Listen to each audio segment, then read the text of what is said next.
meeting of the Livable Roadways Committee. If everybody could stand for the Pledge of Allegiance. Thank you. I pledge allegiance to the flag of the United States of America, to the republic for which it stands, one nation, under God, indivisible, with liberty and justice for all. Okay, thank you so much. If we could go ahead and just do a roll call. Councilmember Hurtak. Here. Frank Koffenauer. I believe he's virtual. Everyone who's virtual, you should be able to unmute yourselves. Hey, if you could just turn your name tag so I can see it, thank you. A little bit more. So Frank is virtual. Yanika Mills. Mike Marino. David Hay. Here. Emily Hinsdale. Here. Daniel Riffenberg. Here virtually. Anna Grundman. Here. Karen Kress. Here. Rebecca Hessinger. Here. Omar Pirzada. Good morning. Here. I'll be in person in about 5 minutes, about to run late. Okay. Jason Jackman. Here virtually. Bob Fry. Here. Glormar Belangio. Sarah Templeman. Here. Una Johnson. Here virtually. Catherine Coyle. Here virtually. Arizona Jenkins. Gus Ignas. Here. Ashley Anderson. Debbie Roney.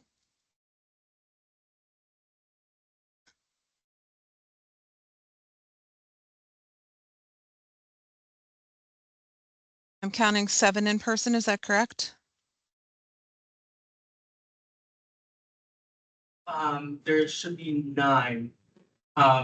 We have an alternate for Thea, so there's 1, 2, 3, 4, 5, 6, 7, 9. Yes. Bob, you're in person, correct? Yeah, I'm in person today, so Nicole is. Okay.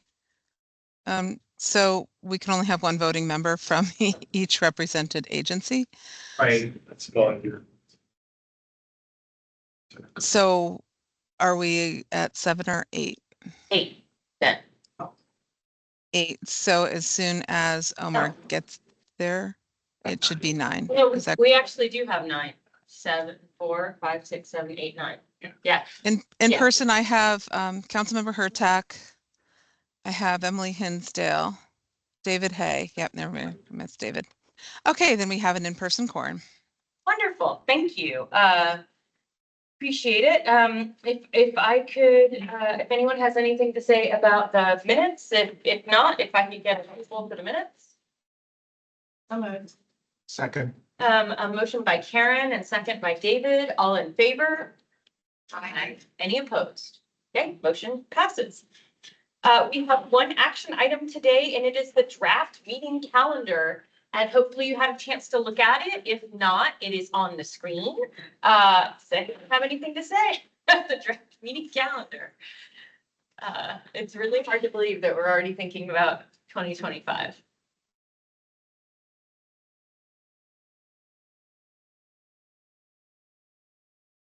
I think Catherine has her hand raised. Oh, I'm sorry, Catherine. Yes, I just wanted to let you know I'm having a hip replacement on December 5th. So the December 17th meeting, I will be virtual also. Okay. Well, we'll keep you in our thoughts. Thank you so much. Yeah. Yeah, not a problem. But does that, I mean, it's really hard to think 12 months in advance, Yeah. but I think I just need a motion to approve this, right? Is that what I'm looking for again? So, I move to Done? approve. A second. oh, okay, great. So I have a motion from David and a second from Gus. All in favor? Aye. Any opposed? Okay, we have a calendar. So now we're moving. We've got some status reports today. Thea, this was a really wonderful, we saw it at TPO. Such a cool presentation. Really looking forward to seeing it again. I've got a high bar to stand up to. Oh, yeah, but it's still just amazing. So I think this board in particular will really enjoy the presentation.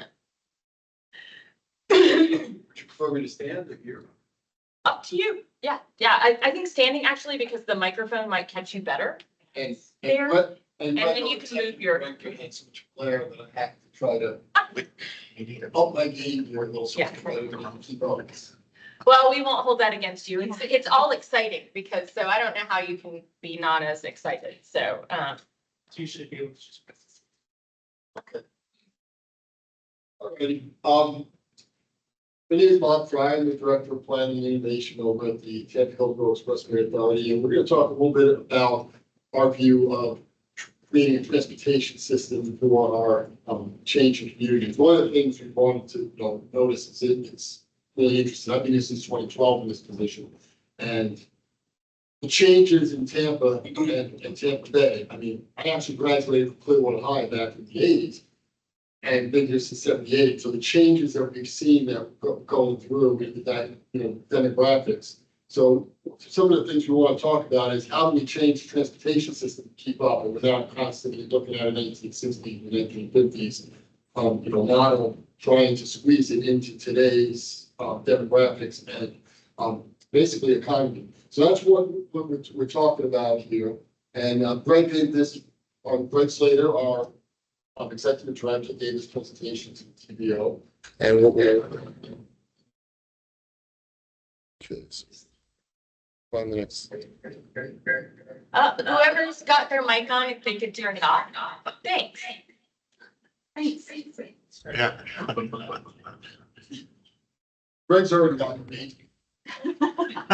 I lose on this one. Connor, can you make it a fuller screen?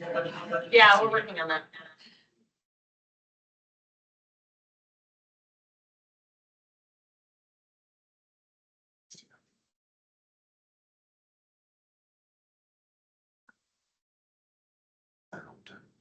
Well, while we're waiting, oh gosh, I wanted to just throw out, I don't know if anyone watched the TPO meeting. Maybe this is possible to do.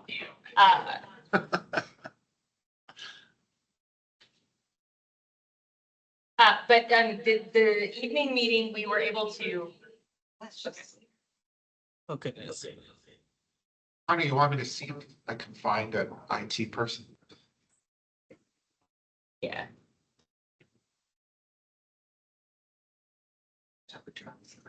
Yeah, yeah.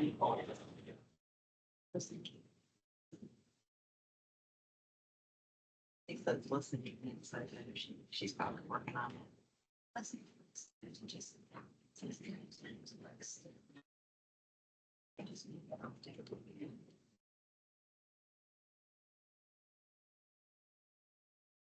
Oh, okay. Now. I'm looking for someone. Oh, awesome. Yeah, thank you.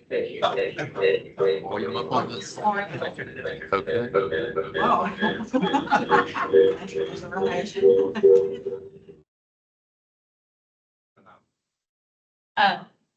wow, there you go. Awesome. Thanks so much. If we could just take the recording and transcription little box off that's up at the top, that would be great. The Three Musketeers. Yeah. Yeah, that was fast. Thanks, y'all. Did you see Really my do button? appreciate that. Kind of curious.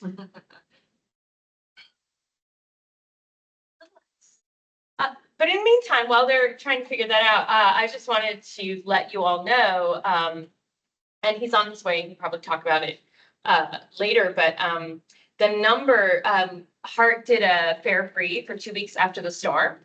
And Route 1, which is going to be fare free in 5 weeks, like that, I mean, it's starting soon. That route got a 9.5% increase in ridership in just 2 weeks. Wow. I mean, the numbers were insane. Over the weekend, Saturdays and Sundays, they got numbers in the 20s increases in ridership. So it's really, really exciting for a very short period. And I'm sure Omar can talk about that a little bit later if anybody wants to know. But I was really thrilled with the ridership on Heart during the post-storm. Yeah. So if you want to talk about that later, we were just trying to we had some technical difficulties right before you got here, so we were trying to. Okay, so we're here to talk about Thea and all the exciting things that are happening, quite honestly, under the expressway. Yeah, and good news is we're gonna hire technical people who are much better than me to do this. So basically what we're looking at is, and one of the more important aspects of a implementation agency is workflow. This basically dictates how the workflow is gonna happen over a 10-year period. And we have $1 billion worth of work that we're looking at moving forward in the next 10 years to create safety and efficiency. We're looking very highly at our ramp terminals in the urban areas and how that they access with, interact with the conflicts that you see with pedestrians and transit, and how to do that. We're looking at also, improving the local and regional mobility. Some of the projects that we have from the Selden South, which would be, making getting downtown much easier. Right now, you'll see a lot of people off of the Willow and area ramps backing up, especially during special events. With Selden South and some of these other projects, we'll be moving the traffic where they'll have access into closer to the downtown and not have to go through that, go down Platt and wait. That the Whiting Street project specifically. The Whiting Street project is what I'm very excited about. That actually closes our 6B ramp and moves it further to the east.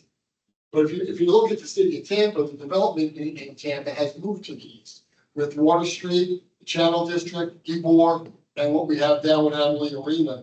Now you're starting to see more development go that way. Whiting actually shifts everything down and allows all that traffic that you see on right now that's across the river, move and access right into the downtown, supporting all that development in the urban areas that we have there. So some of these projects are really good in terms of how we're looking at how things are changing and how we can actually make it work better and be more efficiently for people to spend less time getting there and more time enjoying where they are. And then finally, enhancing the beauty in the community. And with that, we're looking at specifically the Greenway.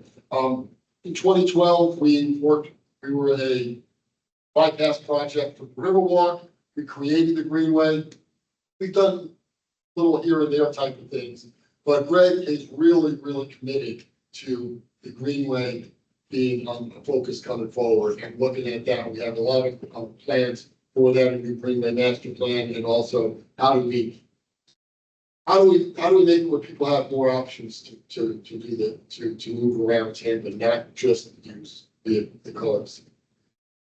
Actually, I was talking about here's the difference between Tampa in 2012 and in 2022.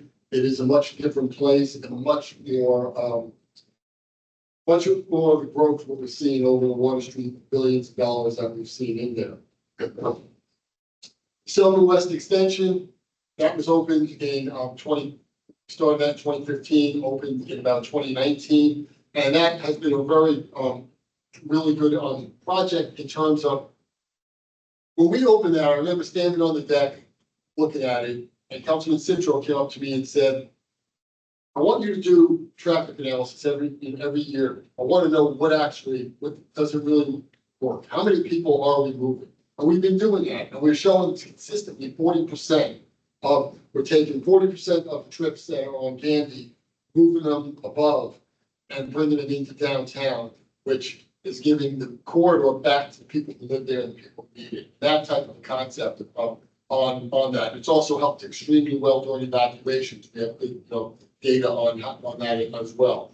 Deputy Copfield dog park has built that several years ago, and it's become a hotspot. I mean, it is always Busiest dog park in town. To be honest with you, that little area right there is my favorite part of the green, because it actually has people moving up and down and actually using the facilities like you see. So the Greenway we're looking at, we have another dog park plan for Bay to Bay coming up in the future. as well as a whole master plan that is going with the Sullivan South as we're going forward. And right now, we're looking at some other types of projects in 12th Street and basically changing how people get around. And then finally, the connected vehicle pilot, which I was the project manager of. And that was we were very successful. We're one of 3 sites in the United States. We're the only ones who actually finished on time, on budget, and actually delivered the information we were supposed to do. We were able to document that we can use connected technology to show how make it safer, give people more information. And Cutter, University of South Florida was part of that. And what's interesting about that is connected vehicles never took off yet. We're starting to see more of it now, but it's slower. Originally, they said 2040 would be all connected, but that's not going to happen. So what we're focusing on now is how do we use our existing transportation with the new technology to provide safer access and to move forward. So that's a lot of what we're working on right now. So the Summit Expressway projects, these are the projects that we have coming up. So South Summit capacity, that one is actually on the street right now, and I can't talk about that. That will be adding lanes in each direction to Selman on the west side of the river. East Selman. East Selman will be going is from the I-4 connector out to the 301 area. And we've got a variety of projects over a 9-year period. So that's one of the things we're doing a little bit differently than we've done in the past. We used to look at projects as a big, this big project that's $1 billion now, and that's what we're looking at. But what we're looking at is how do we provide it in smaller bite-sized pieces as the need is available, so that we're not having to come in and widen the whole corridor and just come in and go forward. And the Selman and the East Selman project does that. When we're going to be approving this PD&E coming at the end of probably about the February timeframe, but you'll see there's a plan of 7 different projects over a 12-year period where we're adding smaller bite-sized pieces that we're able to actually bring the need as needed rather than just go out and widen the whole area. I've spoken about Whiting Street. Now, Whiting Street is going to be, I feel, so important to basically creating access to the new areas of downtown. The downtown viaduct and ramps, we've got some interesting, I look at Whiting as the first part of that. We've got some interesting things. If you look at it, the Selman was built in the 50s and 60s. That's when it was designed. And that's where our ramps are. But as we keep saying, development is changing and the world's changing. So we're going to be looking at how do we move these ramps and are they in the right places? And do we need to put them in other locations to better access and allow where people want to go now more safely and efficiently? So that is basically a project that we'll be looking at going forward. That there will be a PD&E sometime in the future, but that one is not yet on the street. 301 extension. The county commission asked us to look at 301. That project right now is going forward, and we're doing a listening tour. And I actually do not want any of the staff there right now. We don't want to direct what the people are saying. We want to hear back. So we hired WSP to go out with several other local firms, and they have workshops. We have 3 workshops coming up. They're meeting with homeowners associations, bringing the information in. But I'm very, very careful as a PM on that project that we don't dictate the conversation.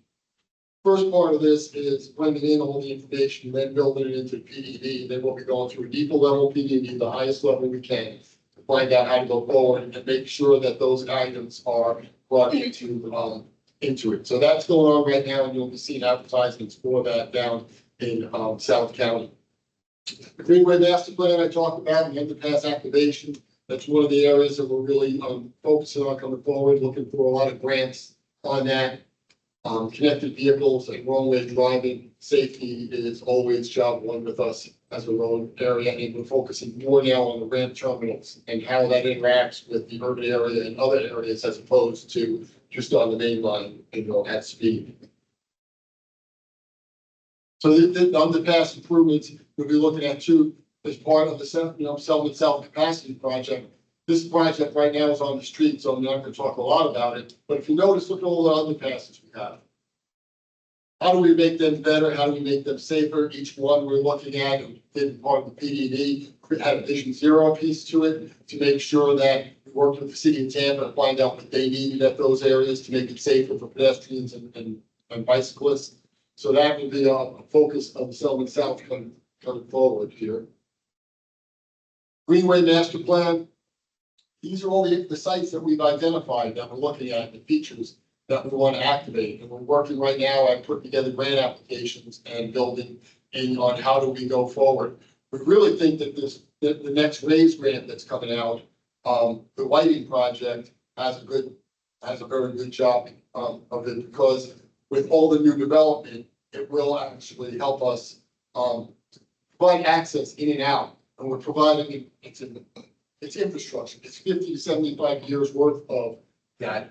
And that's going to basically help support that Ebor, Channel Side, and Water Street districts. We've been basically taking a node approach.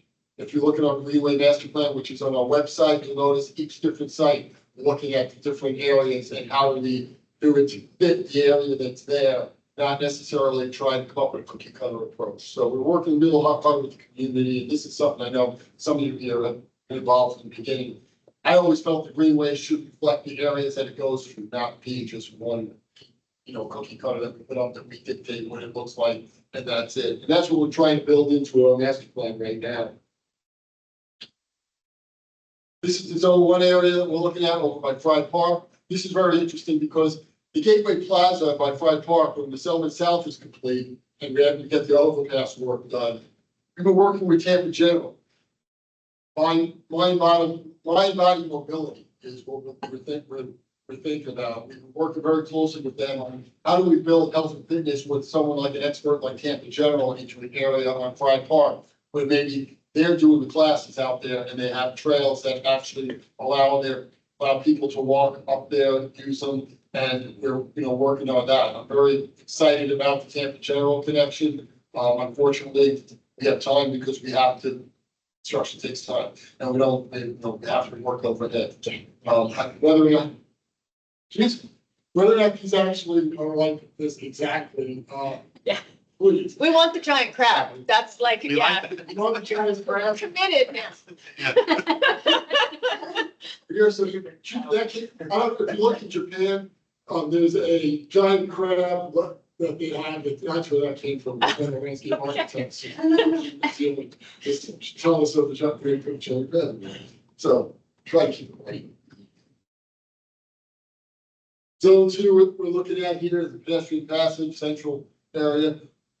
Once again, focus here will be safety, moving people back and forth, and how do we get them through. Looking for new technologies and how we can build that in as well. So each area we're going through here is, has its own, its own piece that we're looking at on the Greenway flowing. That's one of the things that we've been actually trying to do. What's funny is it's 1.9 miles, and you don't think about it as a lot until you get down there and you build a pocket park and sit here and go, this is a drop in the bucket.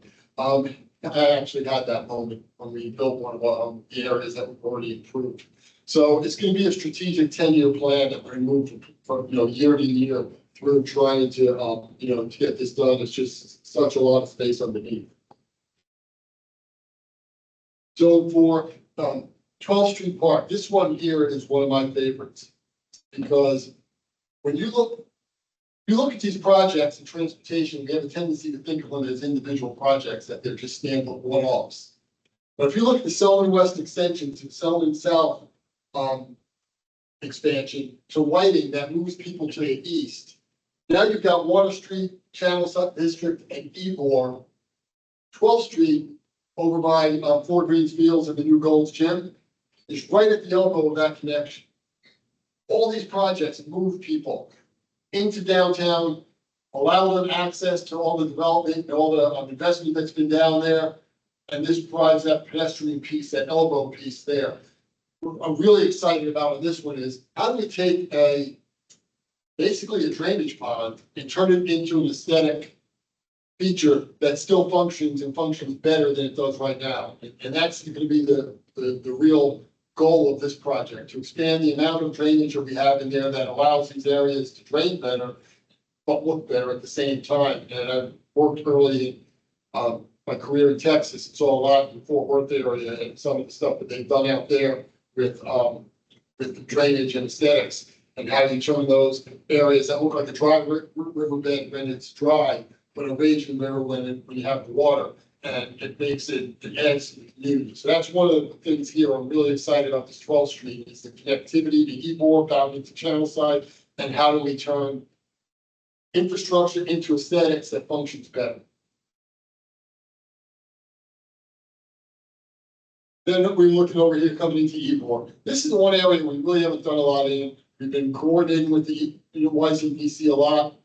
We're just waiting on once we figure out what's gonna happen down there, we'll be able to invest. We don't want to invest money, then have to go in and tear it up and redo it again. So that's an area right now that we're more in a listening mode than we are in an activity mode. But once again, that will provide that connectivity all the way down to 19th Street. And then ultimately, when you cross, it goes out to the bypass canal and cross Florida. Benefits of connectivity in local governments. This is one thing that we've been very powerfully going forward in. We've been a leader. We were just out in Wyoming 3 weeks ago testing technology.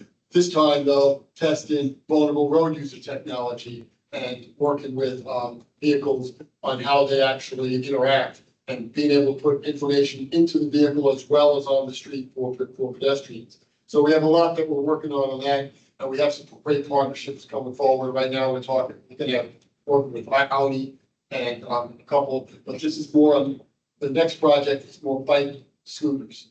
How do we get bicyclists and scooters involved in this?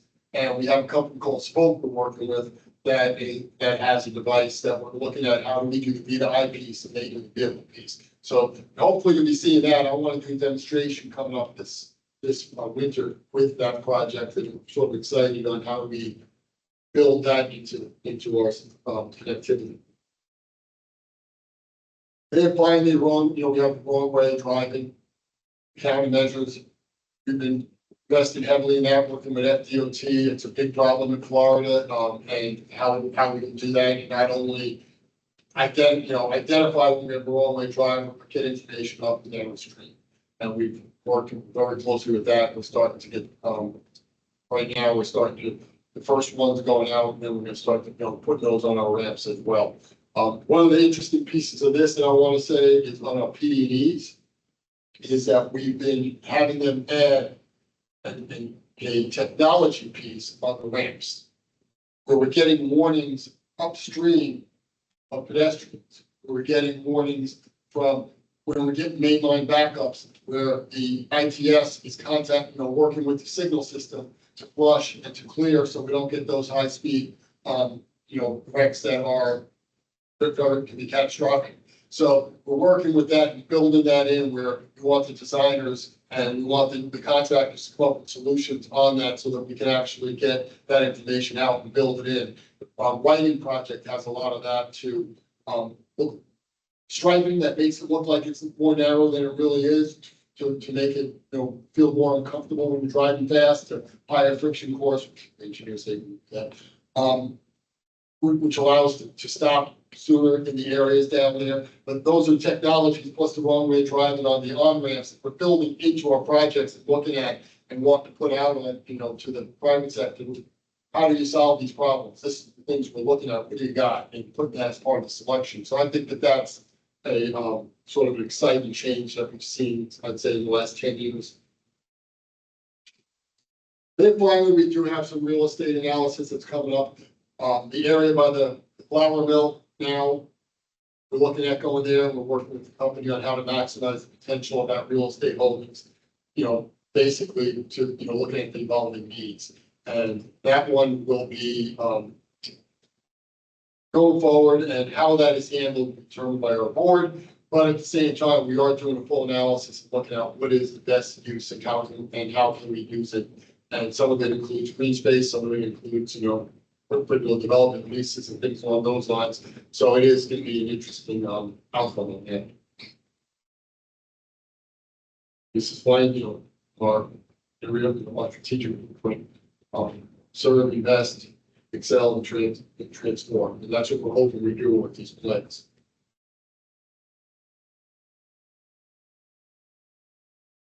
So we're looking at the next 60, where we've been.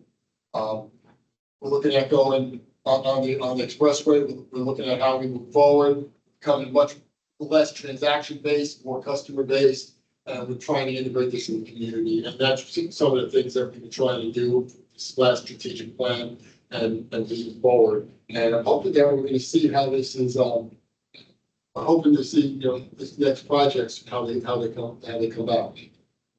Thank you for your time. I'm trying to go through this last couple quickly. And any questions, I'm more than happy to answer. Please. First of all, I just want to say, can you take over FDOT? Because this is what, I mean, at least for me, this is what I expect FDOT to be in terms of being able to look at the entire user, everyone who does any type of mobility. So I just want to say thanks to your team, to Greg and the whole team about really thinking about what's going on under how people get places. Cars it doesn't need to be an adversarial relationship, cars versus people. So I just really appreciate your connectivity with that. I just have a couple of things. Personally, the Greenway is really difficult to use right now as a cyclist. Probably pedestrian, it might be fine, but it's really hard to navigate by bike. And I'm sure that's something that you're thinking about as you go forward.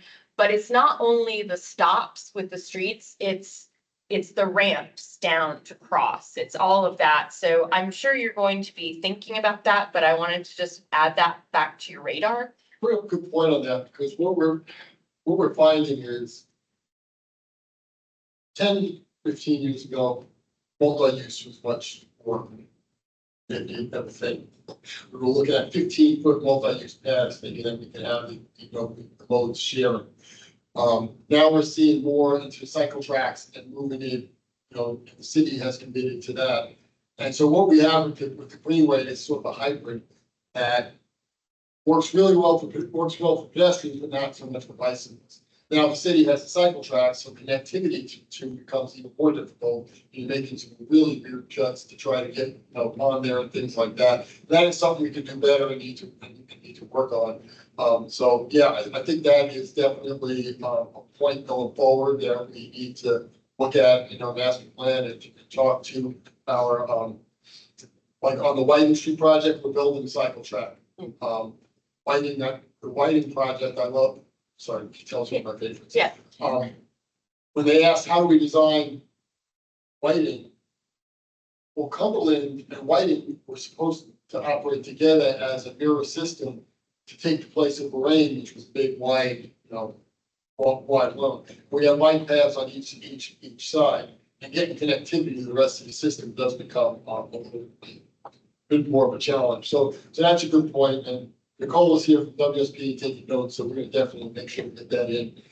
One thing I want to say about earlier too, you mentioned about the DOT piece. And this is where I get this nice thing.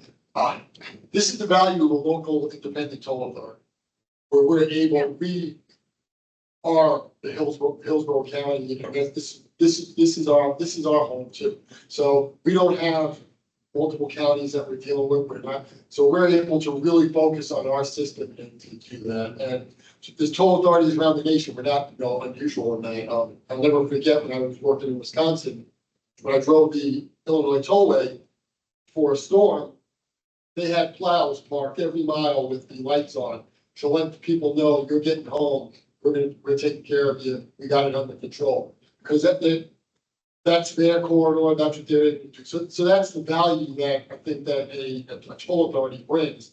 It only works in certain places, but at the same time, that's a little bit different we have the luxury of being able to do that, that DOT has to look at the state. Absolutely. And then there's just one other thing. I don't want to monopolize. I'm sure people have questions. The 22nd Street and sort of at the IKEA where your the ramps are. For a lot of folks in Palmetto Beach and that area don't own cars, and that is the way they get places. And I have cycled that before, and those on and off ramps are scary. So as you're revisiting and looking, that is an area, I know there's a light that's supposed to be coming in there soon. Yeah, signals are coming in. And after the signals, I think there's gonna be some improvement, but I just wanted to keep that on your radar as something that community, especially after what they went through with Helene and Milton, a lot of folks lost cars. And that community is not a community that had a lot of cars to begin with. So they really are using transit and bikes and pedestrian access a lot more. So I just wanted to put that on your radar again. No, thank you. That's a good one. To be honest with you, we've been looking for projects outside of the urban area. We've been spending so much focus on the city of Tampa, and rightly so, there's a lot of things that we need to do. But we go all the way out to Brandon too. Yeah. So trying to find projects in areas that, things that we can work on out there, it's good. And this 22nd is good that we can put that in there as an area to look at for an underpass. The other one that we're looking at out there is the bypass canal. Yeah. How do we make that better as part of the selling these projects? With that, Well, thank you. Anybody else? David? I had a few. I just wanted to say, when the Gandy Expressway overpass was going in, I was not a fan of it. I live down there, but I will say you've won me over. It's done really well. I had bad experiences up Boston with the elevated 95, and it was not done as well as Gandy was. A lot of, it was very dirty underneath and dark and dismal, but you guys have done a fantastic job on that. It really, I've even walked that corridor, and it just seems better, much better. And the landscaping and everything really, really helps. So you won me over on that. and this is the importance of these listening tours up front. We built the 30-foot in there for a reason. Businesses were concerned that they were not going to get visual. And the other piece that people didn't talk about was natural sunlight. When we go 30 feet up, we're able to get natural sunlight underneath and grow something besides a Boston fern. And that really makes a huge difference. So I can't stress enough with 301, we have these listening tours coming up out in South County, East County and South County, taking in the information and getting those, what your concerns are to us makes a difference. We're able to build it in. The earlier I can build it in, the easier it is to do it. My other comment deals with experiences I've had when we've had amenities put in underneath like expressways and stuff like that. Other cities have struggled with, it looks great when it goes in, but then the maintenance over the years becomes a challenge. There's no like human kind of monitoring it. You might get some people deciding to, break things that, I saw some of the recreation amenities that you showed. Is there are you guys potentially looking at a partnership, maybe with the downtown partnership because they do a great job at maintaining the stuff that they have, some sort of way to ensure that that area after it all is put in is safe and well used and maintained? We have a relationship with the city of Tampa Recreation Department, and so everything we build, we're an implementation agency. I mean, we're not built to run a park system. Right. So we turn it over to the parks, to the city of Tampa, to come to city of Tampa Park, and it does that. Now, if it's on our system and they're having maintenance challenges, we will step in and we will make sure we get Florida Transportation Commission. We get scored on aesthetics is one of them, how our system looks, not only for the safety, but so we make sure that that is taken care of and typically try to maintain a higher level of standard than is required. Okay, thanks. Emily? You mentioned your funding for the greenways, and underpass areas as, looking for grants. So that is currently a plan, but not something that you have funding for, or is that? Well, I have funding every year to go after grants, and actually last year being an election year, which was a different grant year, we actually went after 8. Okay. So in terms of seeing some of the greenways and underpasses extending, what are we talking about with timing? Do you need to build the extra, like as you head west, are you building the expansion first and then doing the underpass and greenways? What's the Well, project timeline? The project that's going out, I mean, we will be doing the underpass. The underpass will be done as part of the project, but there's always the structural stuff that has to be done first and things like, for example, pieces like, bike lanes and cycle tracks and things like that that have to be built in, will be built in at that time, but the final underpass aesthetics and things like that always are the last piece. That's just the nature of, construction and how it goes. So what we are doing is, for example, we will have 30% plans put together for the 12th Street Park, which means when we go for a grant, we have design plans that we put out for a design build. For the Camels Park across the street, we have 100% plans done that we're able to put out. And when we are going after grants, being able to show this is shovel ready, you give us the money, we can start turning around quickly, helps. As a fallback, I'm trying to build it into my work program so that we can things forward. That Camels one would have already been done, except for we have to divide up work over the top, and that slows things down. And that's another good point on how things change. The convention center was supposed to be focal point of the greenway. So we stood out there and found out that you can't hear yourself think. And then one day we were walking between by Camels, we were working with the University of South Florida's medical school, trying to, get the students between Camels and there. It was like, well, this is sort of quiet, there's no wind.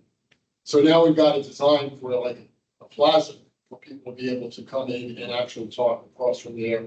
And we found when working with Carol from University of South Florida, when she was working there, when we improved the greenway, students stayed on the greenway and did not just run across the street.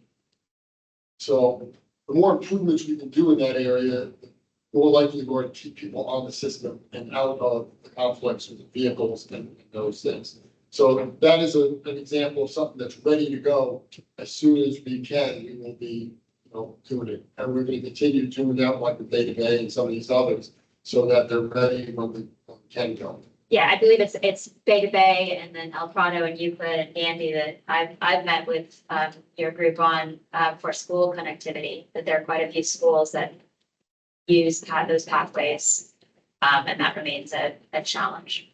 Well, I will say this, and as somebody who used to work for cities, school connectivity is a great piece because it helps with sidewalk master plans and things like that, because that always shoots at the top of the list. So if we can hit that, nobody's gonna argue that, filling in these gaps to get school connectivity, and that would be a tip that I would say is that's always a great one. Well, throw it in there. It's definitely a part of that project. And we have some online as well. Oh, okay. Thank you. Okay. And to pick up on what Emily was mentioning, is there an opportunity, or have you already talked to the Rampello Downtown Partnership School? I know they're always looking for more space.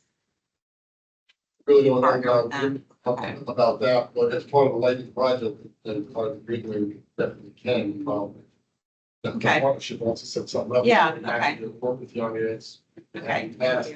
And the same thing with communication, also talk about that.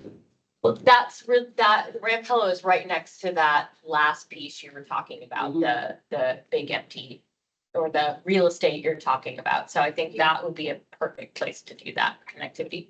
Yeah, and then to David's point, if you go stand underneath I-275 between downtown core and Tampa Heights, it's it's not a very comfortable experience. It's you just like feel the exhaust on you. It's loud and it's quite different at 12th Street Park as an example. Yeah, 12th Street, like I said, that one I think has an opportunity to be something special. Yeah, and then my last thing is with 12th Street Park. Have you ever considered doing a very urban mountain bike park under there rather than pickleball courts that are all over the? It's November. Yes. I just think that would be an amazing opportunity. There's no mountain bike parking in the whole city of Tampa right now, so I'll keep plugging along until something else is built. And there's grant money for it too. That, Oh, that was my paper. So, I think, I believe that's Kathy online. With a hand up.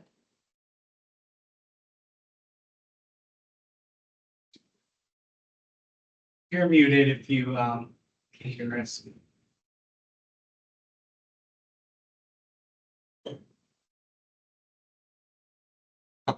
Oh, hands down. Okay.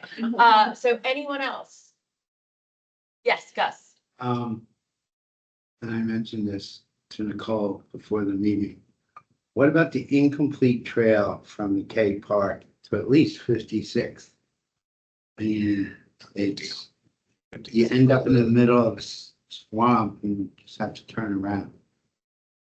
I don't know where that came from. I mean, I don't know whose trail that is. That is not a theater. No, that's not the trail, because I was saying Yeah. the trail ends at 19th Street, and so it connects slowly to Right. that trail. Right, 19th to McKay is tricky in its Death own, County. that in its own right. Okay. But from, what's that street, 34th? There's a well-marked trail, and then, It just, I mean, I think there's only one piece of property, the trucking company, between the end of that and at least the 56th, 50th. Where the gas station is at the interchange. But, I mean, it looks like it would be easily buildable, because there's only one, the trucking property there. You do have the McCabe underpass, Right, area identified in our master plan as an activity, as a potential activity center to look at what can we do there. Because when we start getting out of the urban area, we start running into issues on where can we do, where we have enough population that want, I mean, we start getting out of Falkenberg and some of the more suburban type stuff, it's more difficult. If we can look at it as part of that, I'm not really sure who that is. We've been coordinating with Lisa and the bypass connecting the county trail for our system to connect. That one I'm not familiar with, I'm sorry. okay, and is there any bike or ped on the south end? I mean, that is the most direct to get from, say, Gandy to downtown. Is there any plan for any kind of trail along the south end now that you're expanding the road? We've talked about the greenway over the bridge and worked with the city of Tampa on that. Talking about the Marine Street Bridge where they were gonna end up the extra piece. So, to be honest with you, right now, but I don't have it on that side, that would really go into side the Bay Park is the big one that and the zero. It's at the ramps. So going out right now, but mark that down as a future need. And then we have someone online. I think that's Miss Una Johnson. Oh, Una, okay, go ahead. Hi. I think this is an amazing opportunity for this space. And if I recall, most of this space now is kind of rock, grass, dirt areas, and we're adding hardscape to it, which is fine because obviously we're undercover. But I was wondering if there was any effort to integrate stormwater mitigation, maybe accepting some of the hardscape surface runoff around it, or relieving some of the stormwater systems nearby. It just seems there's a lot of potential for bioretention, swales and rain gardens in this area that would just help overall in our communities. Well, I do know that we do take the drainage into consideration on all projects. We are for 12, for example, working on that one. But yeah, we'll definitely look at that. I know the bypass canal area out there we're looking at. We've actually talked to our PDD about providing. I don't want to be the one spot up across Florida where you can't cross. So we're talking about providing a boardwalk type approach to getting across it when it is web, that people can still access it and working on things like that. But if you have specific areas, if you can just let us know, I'll make sure we build them in, because yeah, we do have we have a master plan, but these are updated as the information comes in, so we can definitely look at the next iteration or even add it to a particular area. We have, right now I have landscape architects. One was in Portland, believe it or not, the other one's in New Zealand. She moved to New Zealand, that's part of WSD, but they're working on 12th Street. If there's issues or things that we're missing, let us know, we can get them in there. Same thing in any of these areas. It's, you know, right now it's the best I can do on that, but we definitely do. Stormwater is a big, I mean, I know, for example, on the south and south, we're looking at adding vaults underneath. That's gonna definitely help. And we work with the city on, a lot of the drainage in that area, we work with them very closely, so. That's like, we'll definitely try to take a look at it. Karen? I just, thank you for all this, but, Sure. the bike safety app, I think it's kind of a next step you were talking about. I just suggest that maybe BPAC hear that, Connor, and then, the advocacy group Walk Bike Tampa would probably be interested in hearing about it as well. Gus? And what about the incorporation of transit? I mean, I've commuted to St. Pete on the 100. Coming back at night is almost an hour just sitting on the Gandy Bridge, coming from 4th Street over the Gandy Bridge. I used to live in, for 15 years I've lived at Hale Mabry and Gandy. And listen to all the neighborhood fights about not building the highway and everything. Then it's built and it's wonderful. Is it really sucking that much traffic off the Gandy? Because that West Shore light, I've never lived in a city where you have backup both ways, both rush hours. And I mean, you can't get into Tampa from Pinellas. I mean, the Howard Franklin is going to help. I thought the Gandy Expressway would help the Gandy Bridge traffic and the West Shore traffic. And to me, it was still taking forever for that one bus, because we only have 2 buses that go to Pinellas. And it took almost 45 minutes to get from Gandy Bridge to the shopping center on South Gandy. I can't remember the name. Brighton Plaza. It's 45 minutes sitting on the bus because it's still stuck in Gandy traffic. We do work with HART. HART is a service provider, transit service provider. We're not going to do that. Could the bus go up over the expressway and get off at Brighton Plaza now? That's something that we'd have to ask HART. I will say this, that the Selden West Extension is built to go 2 lanes in each direction, but we're not able to see the lane on the Gandy Bridge. FDOT is doing the PD of Gandy. When that comes on, we're able to stripe it and get to receiving, so we can increase the capacity. It is designed to handle that. Right now, it's just 1 in each direction because that's all we can land when we bring it back. So those 2 things could probably help, but you know, the bridge is bottleneck to work on, and I know that FDOT is in the middle of the PD on that to see what they can do. I would contact Mark on the other, and we're more than willing to work with them on that. In Seattle, there are bus stops on the highway. There's a pull-off lane that the bus pulls in, and it connects to an overpass or an underpass, and that's a station. So the buses uses the interstate almost similar to what we call BRT. And there's still stops, like having one at Hyde Park or even at Beta Bay, where it's just a turnoff lane. There's a platform and steps or an elevator to street level. That increases the amount of people using the highway. My brothers were visiting and we were on the Southern Selman, and they're like, why is this highway here? There's like 2 cars the entire time from Gandy to, when it's not rush hour. Rush hour is fine, but otherwise that's an empty road. Cutting through prime real prime residential real estate in Southampton. But, I mean, I get its purpose for rush hour, because at rush hour, there's nobody on it. Well, I do know that this goes to the growth theme that we're talking about here. We are probably about 25-30% ahead of where we thought we were gonna be with traffic volumes. We're gonna probably be hitting 2030 numbers now. So the volumes are there. The toll road is, we don't receive any tax dollars at all, so it's 100% user fee based. And that generates the revenues to run it. So if it's not there, we know it. And it becomes an issue. So we definitely are getting usage and getting more than we thought. We'll definitely work with Hart. We've talked to him in the past on bus rapid transit and running them in. That's believe it or not, I think that transit and, for example, the personal lanes can work very well together. We have a backup every morning. We run transit signal prioritization 6 times an hour. Flushing those ramps 6 times an hour. That's moving things through. It's helping both sides. So that, there are ways to do things that where they work together. But yeah, we'll definitely talk to them if they ask. But Hart is a service provider, so we can only work with them on what they're providing.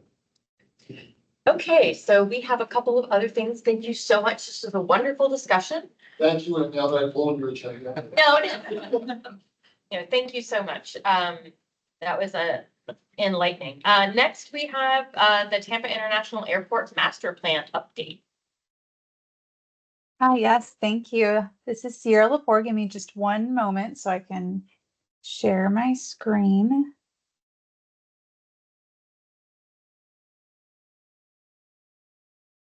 Make sure I share the right screen here.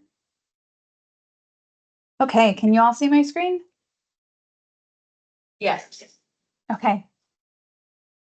Excellent. Turn on my camera, and I appreciate you all allowing me to be virtual for this presentation and for inviting us to present on our master plan update. So my name is Sierra Lepore. I'm the Director of Planning for the Authority. I'm very excited to share an update on our master plan with you all. And so let's see, if you have questions along the way, feel free to jump in. Otherwise, we'll save some time at the end for some questions. So just going back in time a little bit, we did a master plan update back in 2012. So I'm going to go through just a little bit of that, how that process went, and then also jump into the latest master plan update that we're really is in its final stages right now, and we're signing our airport layout plan as we speak. So we'll walk through where we've been and where we are now. So going back in time to that 2012 master plan, so it was created in 2012, and really that master plan broke up the process into 3 phases. So ultimately, it just determined that we needed to implement our improvements to the airport in three phases. The first focusing on decongestion. That focused on building the rental car facility that we have now, that consolidated facility, the automated people mover that takes you from the rental car facility to the economy parking garage and to the main terminal and back. We call that our Sky Connect.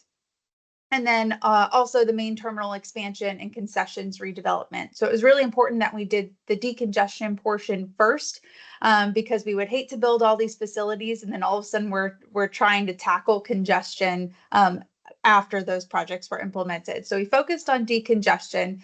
Then we did phase 2, which was focused on enabling. So this is getting us ready to be able to handle more passengers. So we focused on building Sky Center 1, which is where I am now in our office building that's right across from the rental car facility and connected to that facility.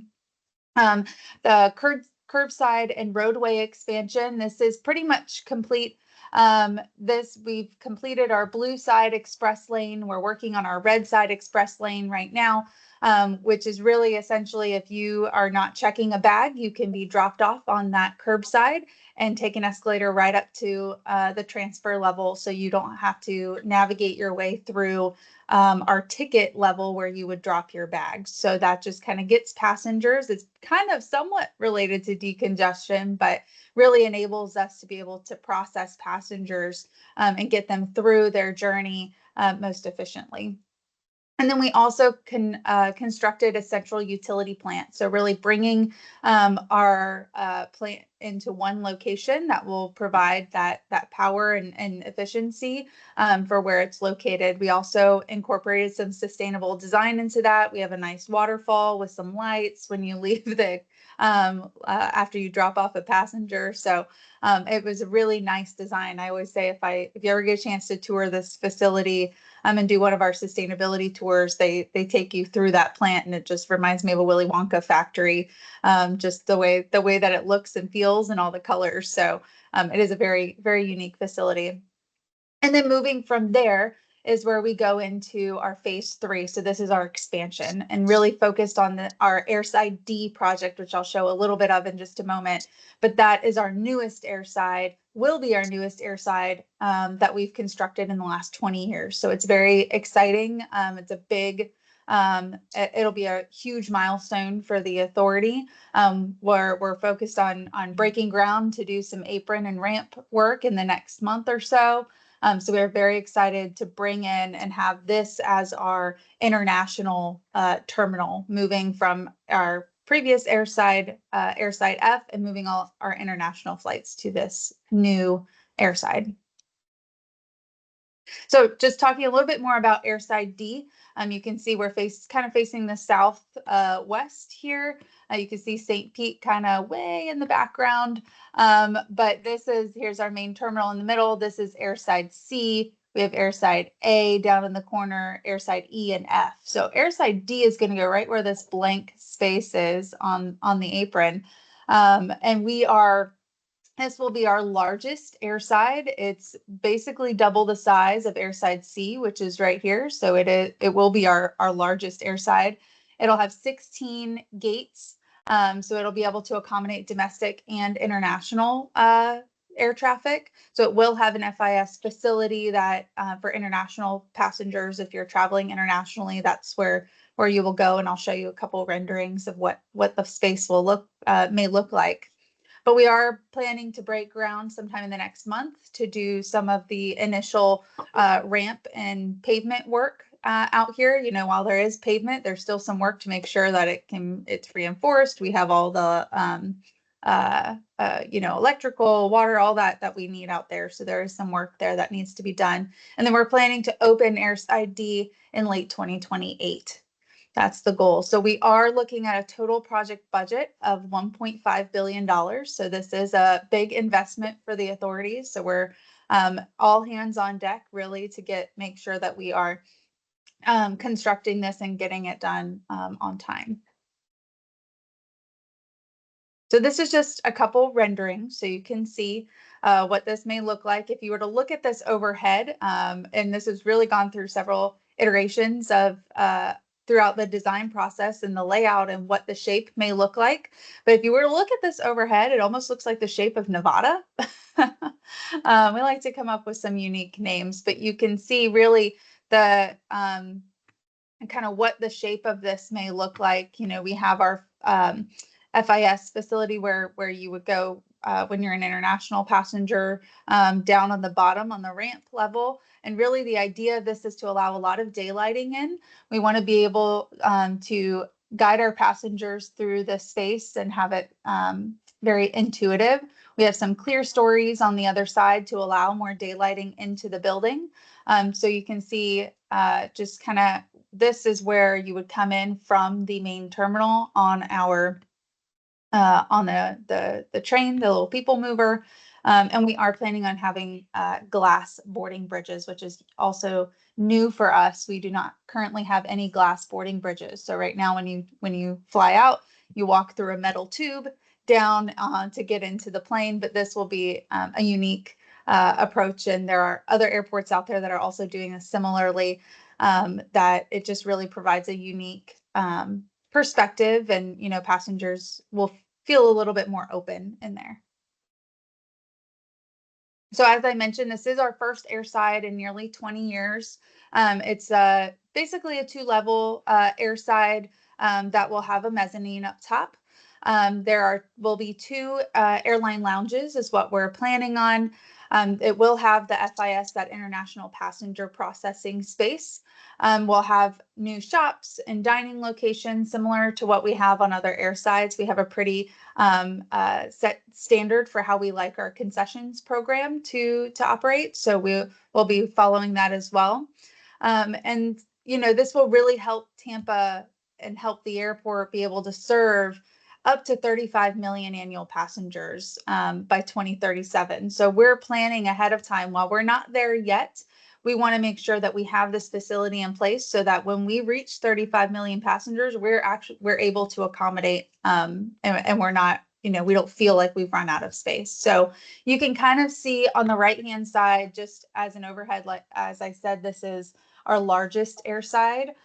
So you can see airside C is currently our largest airside, which is up here in the right-hand corner. But this is essentially the space of airside D, all in this blue box. So it will be a pretty big space.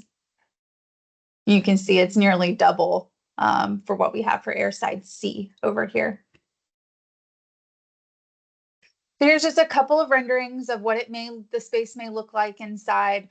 You can see up here in the upper left-hand corner, this is a boarding bridge up in the top here.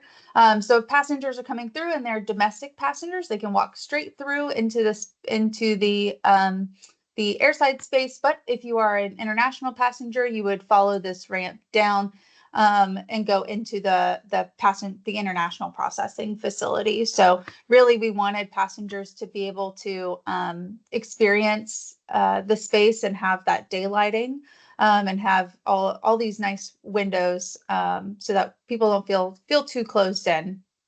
On the upper right-hand corner, this is an example of what that international processing facility may look like. So keeping it as open as possible, but still in a secure space. So in order to be able to get down there, you would follow this, and then this would lead into a space similar to here.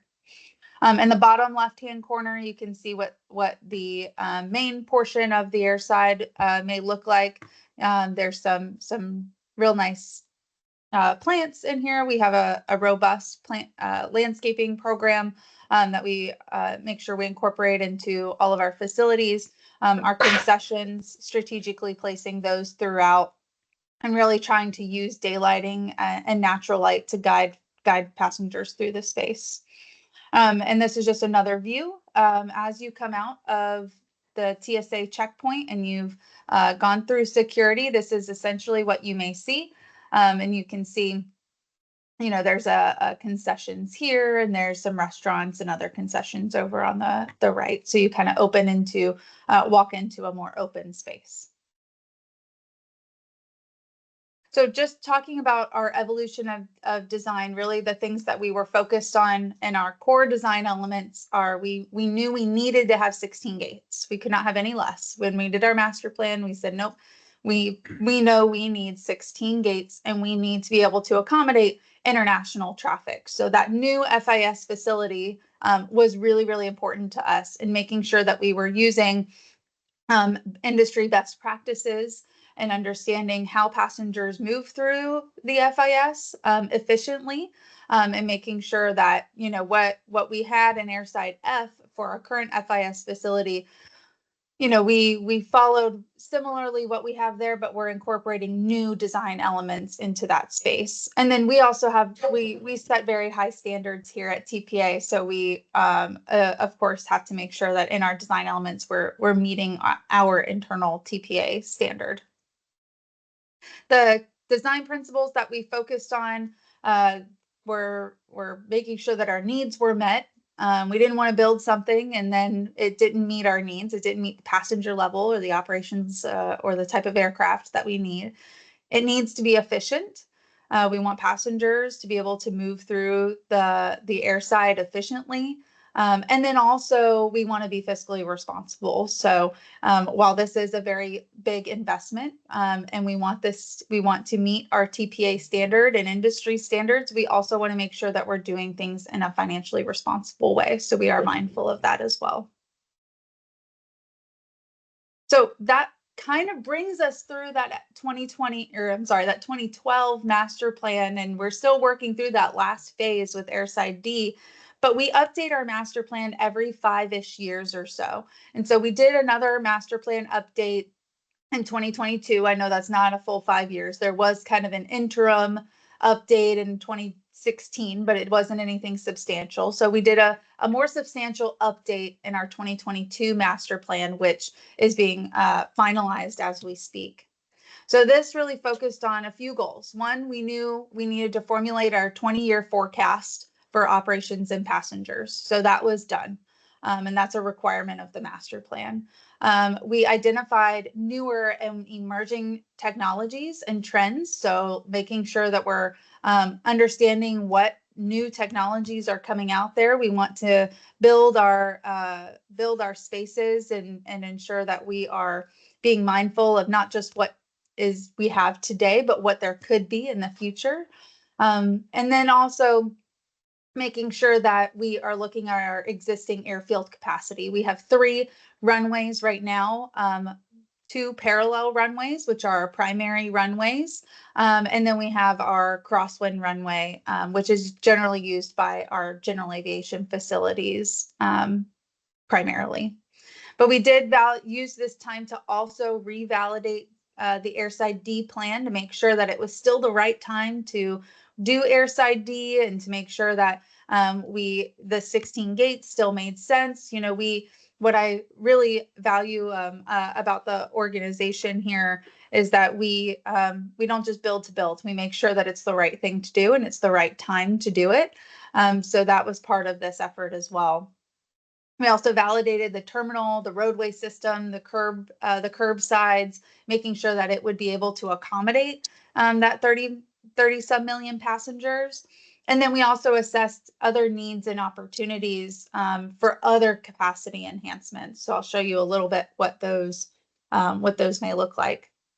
So just looking at our passenger forecast right now, we're about in the 25 million passenger range right now. But what we're looking at is we do conduct our forecast looking at passenger activity levels. And then we try to assign that to what year we think that may happen. Now, we may reach a passenger activity level before that time or after that time. It kind of depends. We can't predict the future too well, but we try to look into that crystal ball as best we can. But looking at planning activity level 1, which is, you know, essentially 10-ish years out from when the master plan was developed, we're looking at about just over 30 million passengers. Then by planning activity level 2, we're looking at about 35 million passengers. And then passenger activity level 3, we're looking at about almost 39 million passengers. So we try to predict where those are going to happen. But for example, you know, you can see in the chart here in 2020, we certainly didn't predict a pandemic happening, but we've rebounded from that. And we are back to, you know, above pre-pandemic levels. So taking a look here, this is just a summary of the capital improvement projects and with some icons based on the project type. You know, we have about 7 projects in planning activity level 1 that we want to tackle, about 7 in planning activity level 2 to make sure we can reach that 35 million passengers, and then about 4 projects in those later years. So total, it's about 18 new capital projects that are proposed for implementation by 2042 or so. So when we look at planning activity level 1, that first kind of phase, we're looking at expanding things such as we have a baggage sorting facility over here. It used to be an Airside B, but it's no longer an Airside technically, so we use it as a bag sort facility. So we are looking at expanding that as well, expanding our economy parking garage, doing some roadway improvements, a fuel farm expansion, belly cargo and facility expansion over here, and then relocating taxiway, our taxiway system so we can accommodate some different aircraft over here. When we get to planning activity level 2, that's the 35 million passenger range, or about 2037 or so. We're looking at expanding our employee parking up to the north here.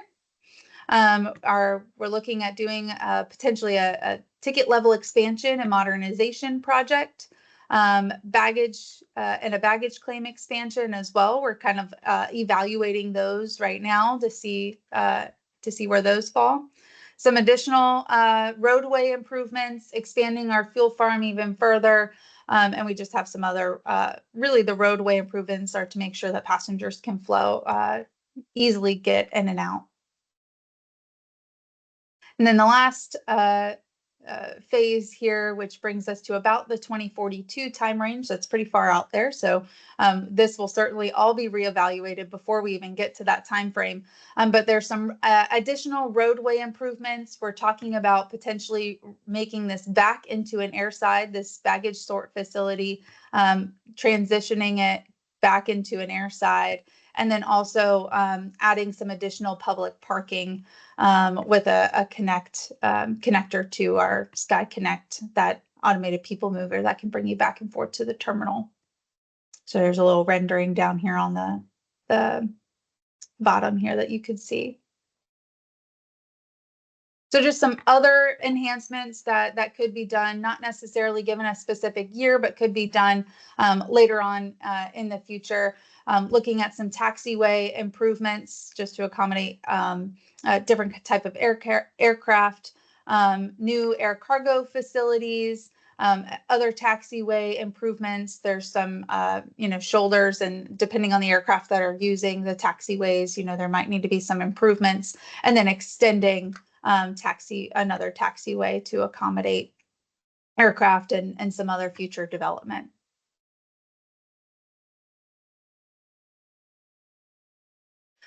So just looking at FDOT's long range planning. So we do coordinate with the FDOT as we go through this. So for the there were 3 coordination meetings with DOT. There was one in they were all in 2023, but a couple in the January timeframe and one in the May timeframe. So for 2022, that master plan update, the ratios of peak hour to daily volumes are between 6 and 7%. So we did look at, what our master plan was showing versus what the FDOT model's output was showing. So we want to make sure that we're verifying this, as we go through to make sure that we're aligned. So for FDOT's, the Northwest Hillsborough Expressway, that report, the peak hour daily volume was 9 to 10%. So we were showing about 6 to 7. They were showing about 9 to 10. So the uniqueness of our airport traffic, we're really busy throughout the day, but really we yield lower peak hour to daily traffic ratio than other typical roadways. So we have typical, AM and PM commuter peaks, and it really just depends on where we're going.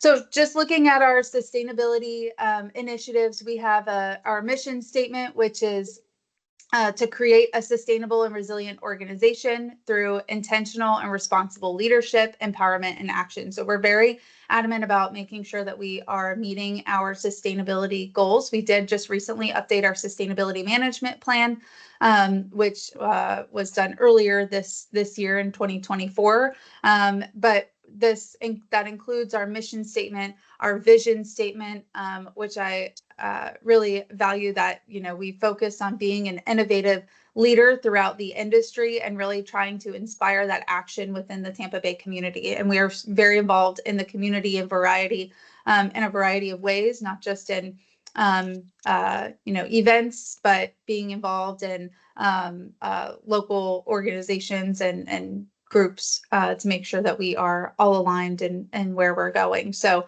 our focus areas are shown here kind of in 4 different categories. We have energy, water and waste, category focused on sustainable engagement. We have a category focused on adaptation and mitigation. So that's really our resiliency side. And then focusing on clean transportation as well, looking at mobility and what clean fuel options there are.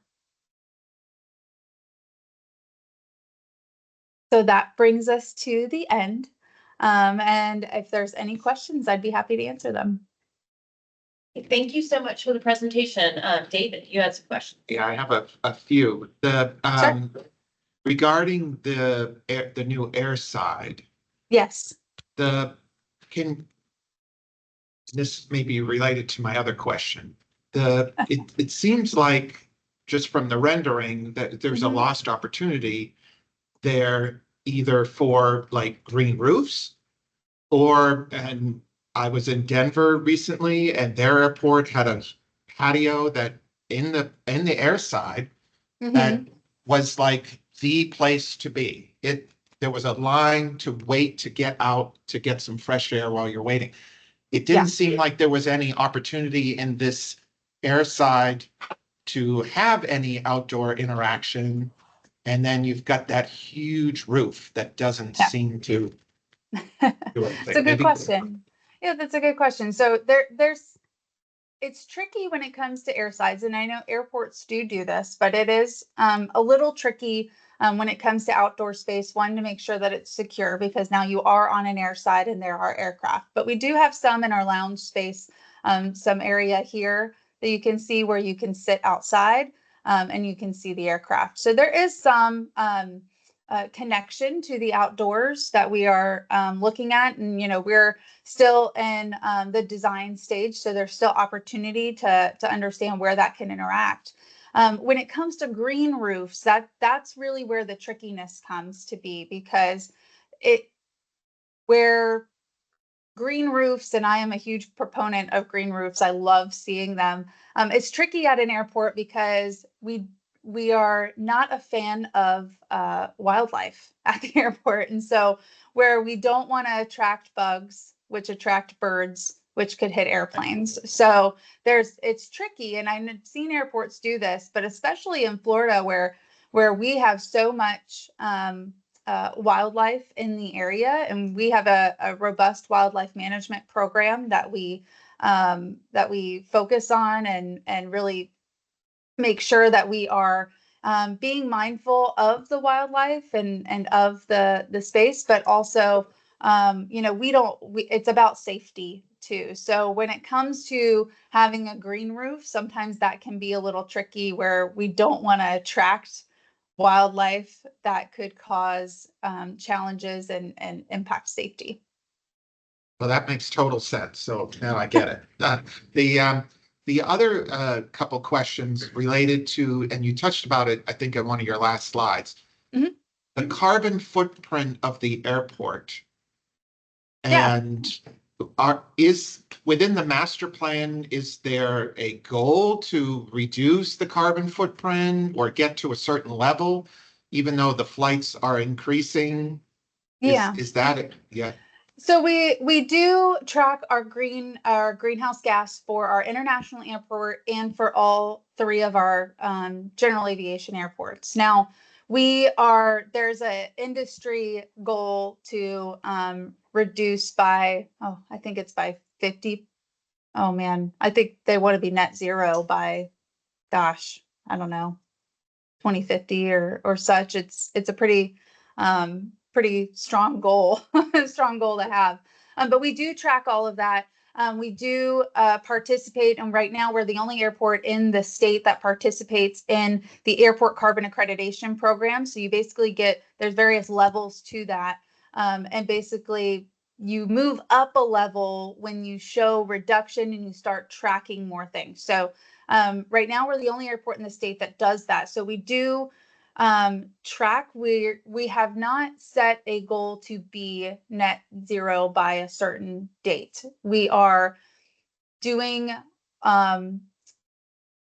as many initiatives as we can and tracking our greenhouse gas to see where we can lower and reduce.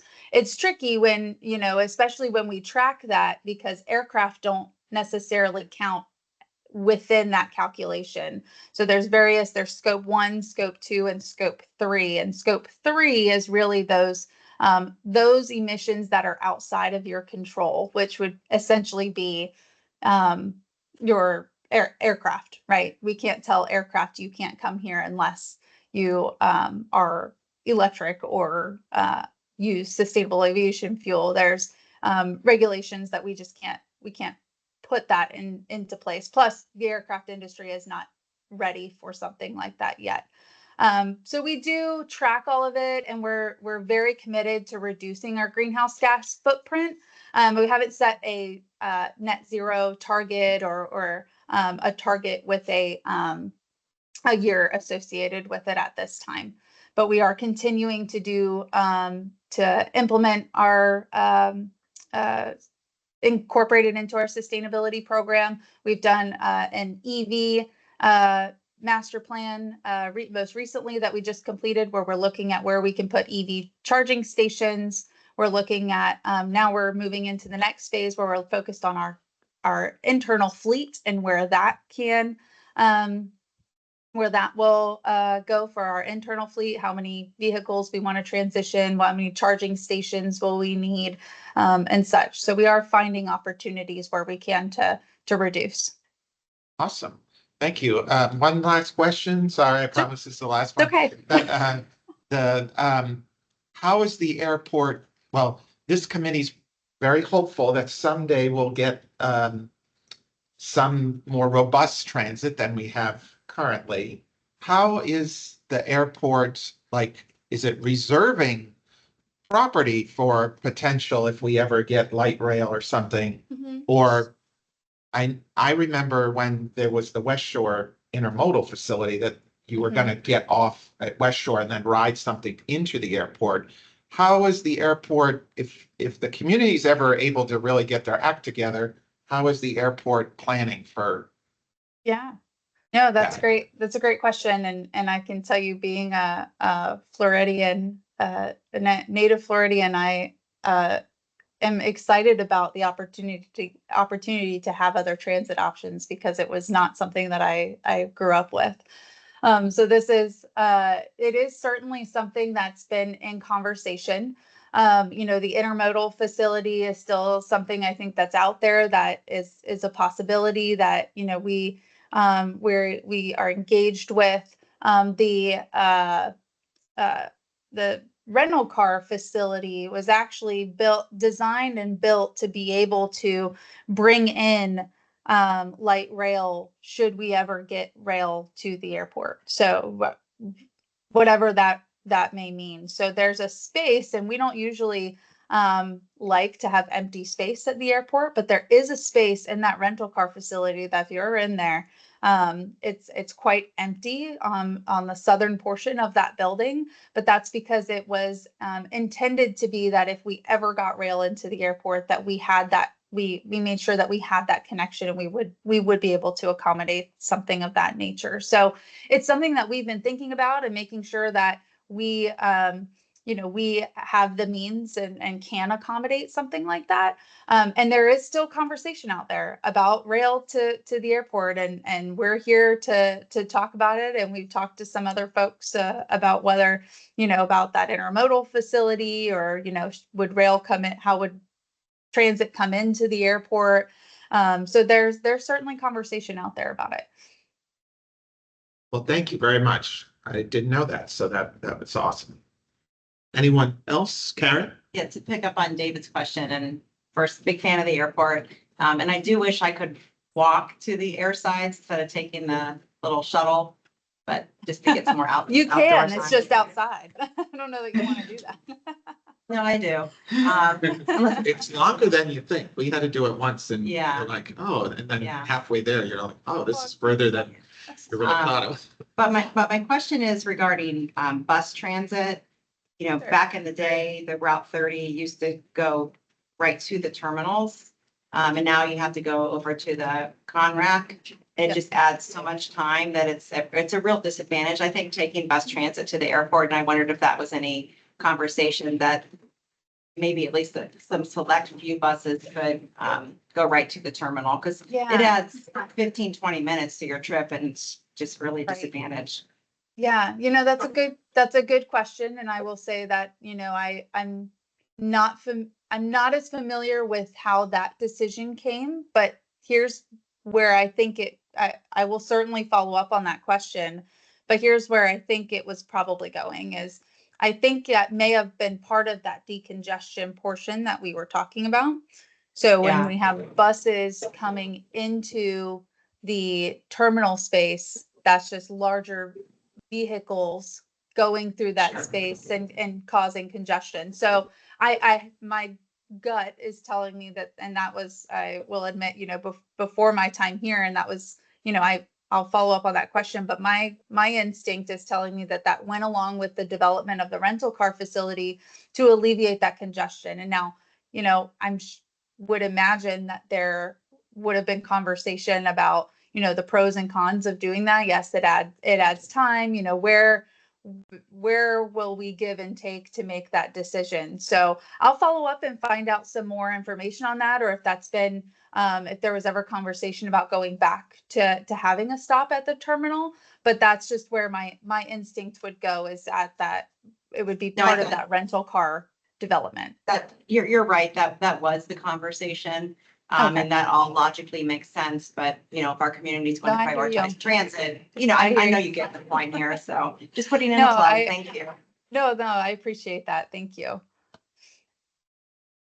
Gus, Is there any consideration of extending the Sky Connect, say, Avignon Park, where there's a number of motels, hotels, or northbound to Hillsborough, and creating a remote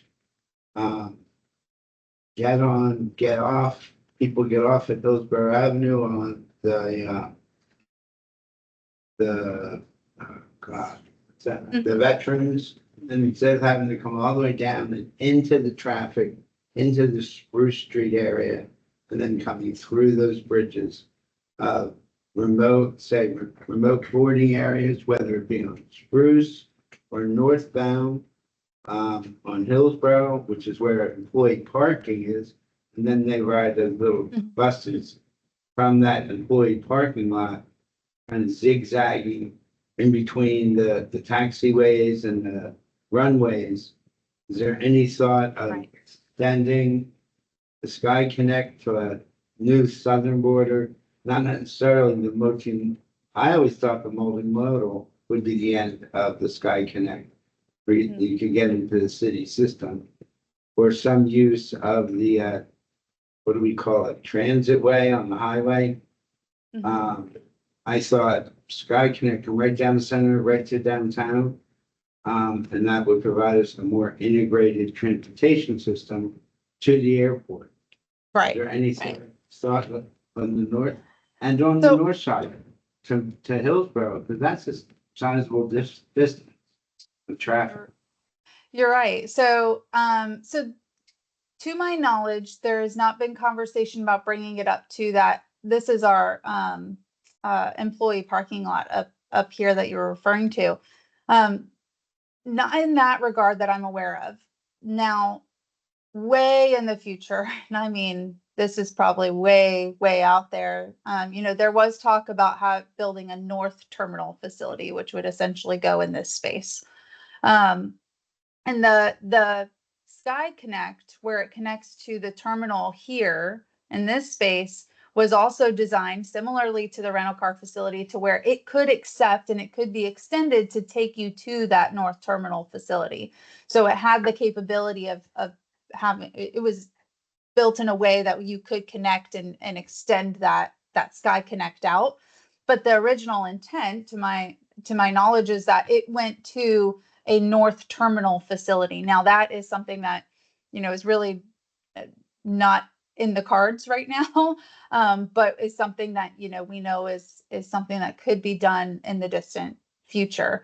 But to my knowledge, there hasn't been talk about bringing it to the employee parking area or really up into this area, other than that north terminal facility. But that's a great point to consider. The challenge not impossible. The is just getting through the airfield here, but you know, anything is possible if you design it if you design it correctly, right? Thank you. Hey, David? I know I promised, but Karen said something and made me think. And I don't even know if this is possible, so you could shut it down really quick. Regarding like the choice of people to arrive at the airport by car, Mhm. would it even be legal or possible to have like, there's a 50-cent surcharge or something on, you decide to bring your car, there's a 50-cent surcharge. Then the money goes to Hart to maybe make the Hart bus that goes to the airport free, which would offset maybe the inconvenience of, hey, I can get to the airport for free, or I can pay $120 to, if, I don't think most people would mind, like, if it's, Mhm. $24 a day versus $24.50 a day. Do you mean to park at the airport or to drop off? Yeah, to the people that choose to park at the airport, Mhm. they're putting a strain on the system. Yep. This is how my brain works.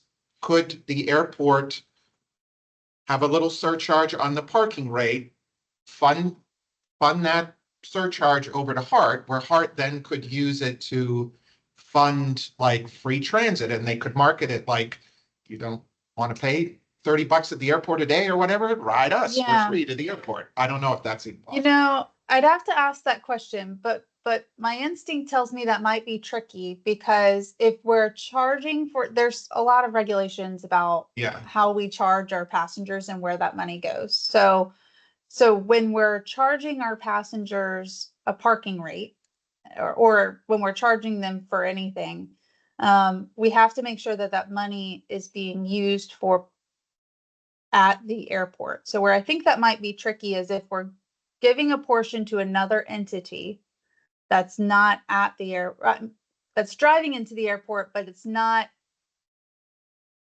being directly, it's not directly being used on the airport, if that makes sense. I think that might be considered revenue diversion, and we have to be careful sometimes, just the way the regulations are about revenue diversion. So that's a question I'd have to ask, but my instinct tells me that might be tricky, and could be considered revenue diversion if that's going to an external entity and not being used directly on the airport. But I'll have to ask Maybe- that question. Maybe only the people that get off at the airport get a rebate or something. I don't know. But Right. It's When a we great, were- it's a great idea. And we talk about stuff like this all the time, can we, how do we incentivize or encourage people to do, to move towards a certain, how we want our organization to operate, right? And so we talk about this stuff often, and sometimes it's a no, that would get us in trouble with the way money goes, or are we allowed to charge for this? Are we allowed to charge for that? And so we ask these questions all the time. I ask these questions all the time, and I just, they tell me yes or no if that's if that's possible. Especially when we're trying to offset costs of other things, too, depending on what we're trying to implement. So it's a great idea, and I'll certainly ask that question. But my instinct tells me it might be tricky, but it's certainly a question, and all ideas in my mind are on the table till somebody tells me no. Well, thank you. Gus? When we were at the bicycle pedestrian presentation at the airport like 6 months ago, when we rode our bikes to the airport.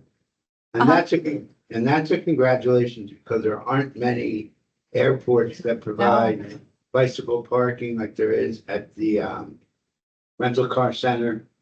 But we were told that the Sky Connect was paid for by the economy parking lot revenue. And they would have to build a parking lot somewhere else to pay for that extension of Sky Connect. Like on the south side of Spruce, they would have to build a multi-tier. Oh, parking lot. I'm listening to Livable, so I didn't hear you. But they're So that Sky Connect is being paid by that long-term parking. That economy Okay. garage that's right next door to it.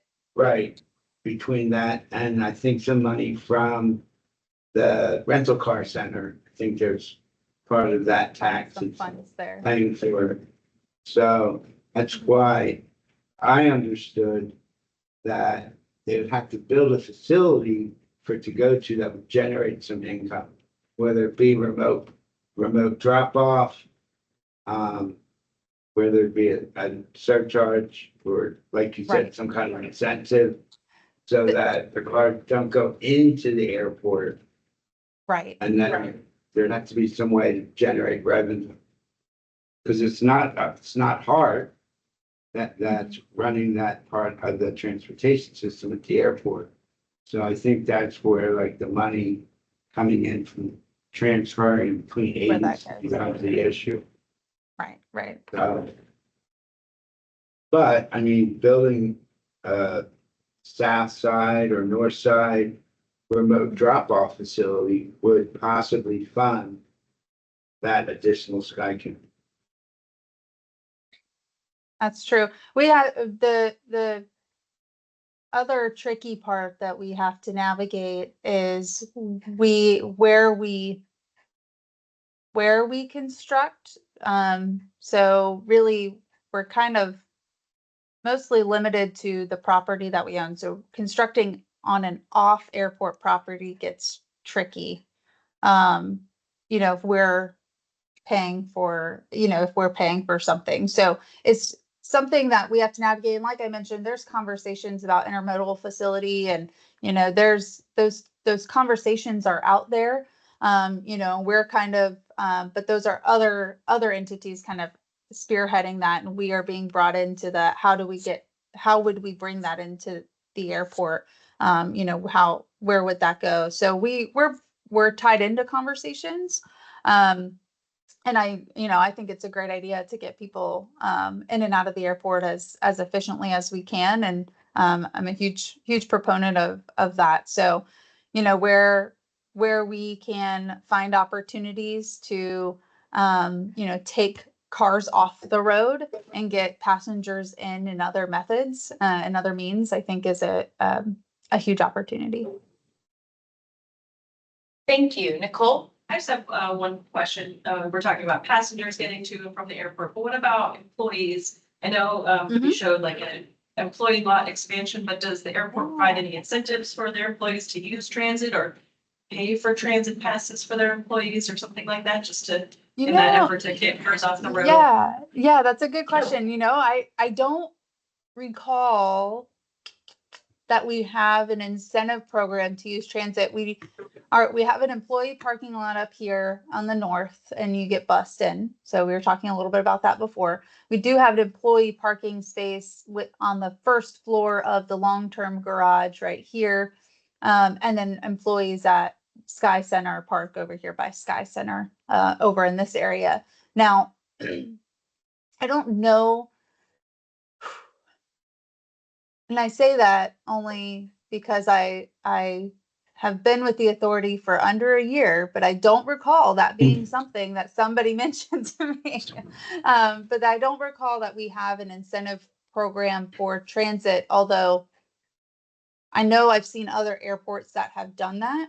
And I've worked with other airports that have incentive programs to get employees and to and from the airport via transit. So there, and in this case, it would be bus service, right? And so it may exist, but I'll have to follow up and see if that is something that we offer.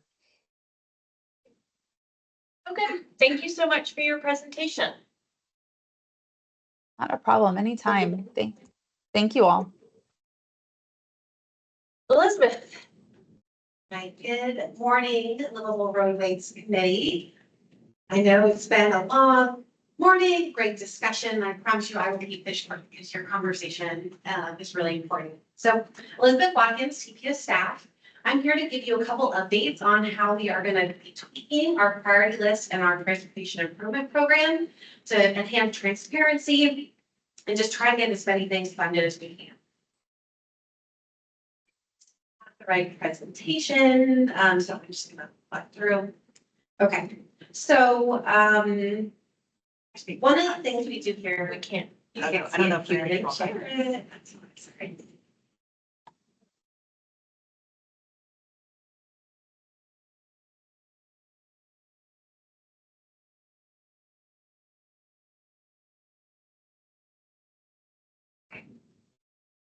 So a few changes that we're proposing to make to how we develop our priority list.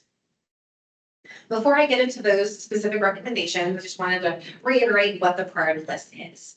So it's our annual opportunity to tell FDOT, hey, these are our top priorities, please help us fund them. We spend a lot of time in planning. We just updated our long range plans. We partnered to do great corridor studies. The list of priority projects is that mechanism to move projects from ideas to action. So one of the strengths of MPOs is, set in federal law, there's certain federal funding that's specifically allocated to an MPO TPO's priorities. In Hillsborough, it's roughly $25 million per year. In the scheme of things, about $1 billion spent on transportation countywide, but it's still, a good chunk of money that we can move our priorities forward. And in action, that's really the bare minimum that it can do, because in partnership with DOT, there are ways to leverage other priorities and other ideas into other funding sources. But there's real strength in the fact that there is about $25 million a year set aside just for these priorities. This was a graphic I put together to try to tell the story of how we're doing with funding our priorities. In the interest of time, I'm not going to go through this, but I commit to you that I'll be coming back annually to give reports on how we're doing on this. But just a few quick observations.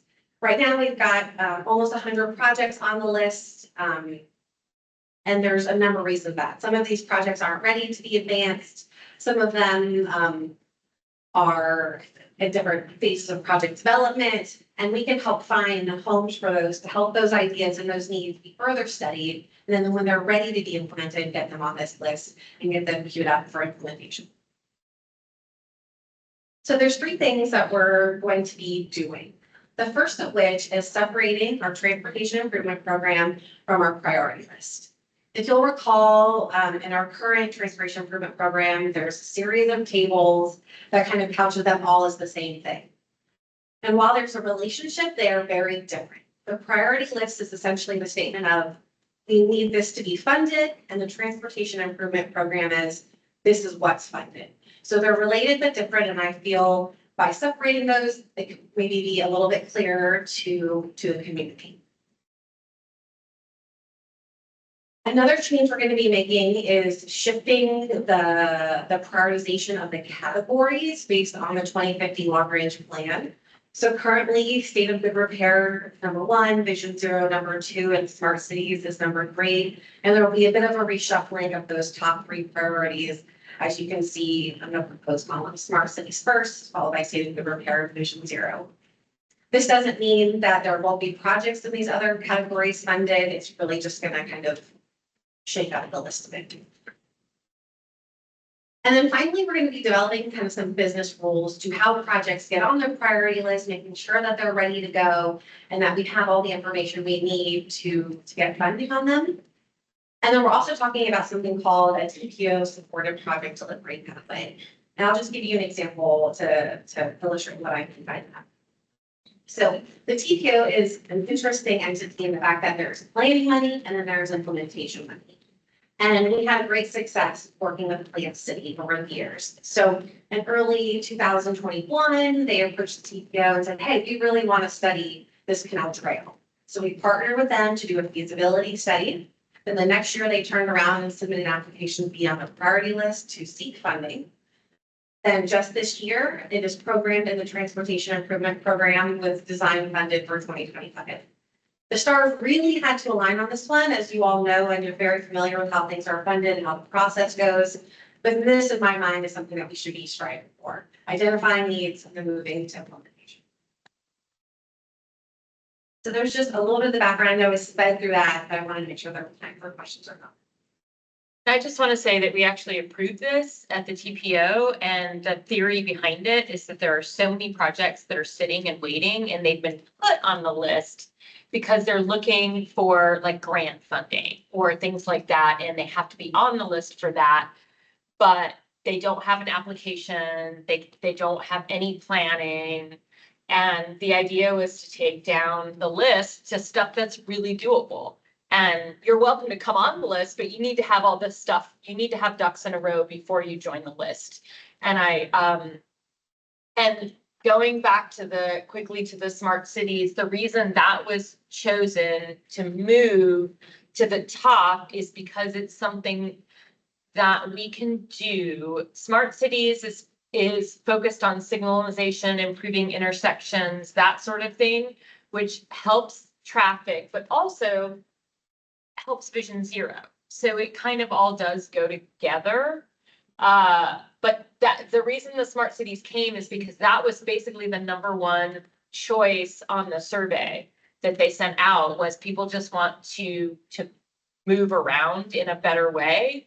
And instead of widening a road, this is really our second and quite frankly better way to help move people. And ever since we've been talking about this, it is absolutely driving me bonkers.